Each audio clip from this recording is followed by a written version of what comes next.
দিন স্কুল বন্ধ থাকবে।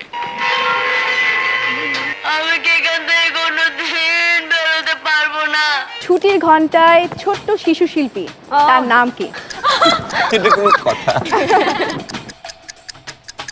ওকে, পাস।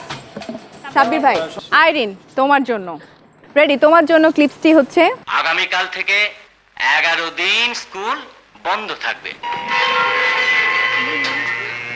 আমি কি এখান থেকে কোনোদিন বেরোতে পারবো না। তোমার টাইম তো শেষ এবং বহুল আলোচিত এই চলচ্চিত্রটির নাম আমরা সবাই জানি, ছুটির ঘন্টা। কিন্তু আমার প্রশ্ন হচ্ছে ছুটির ঘন্টায় ছোট্ট শিশু শিল্পী, তার নাম কি? এটা কোনো কথা? ওকে, পাস। সাব্বির ভাই, সম্ভবত আমাদের সত্য সাহা স্যারের বড় ছেলে সুমন হ্যাঁ। সাহা। সুমন সাহা। এক্স্যাক্টলি, মাস্টার সুমন, এবং প্লাস পয়েন্ট সাব্বির ভাইয়ের জন্য। আগের মতোই clean. Berger easy clean fresh, দেয়ালে দাগ থাকবে না, রাখবে সুরভিত।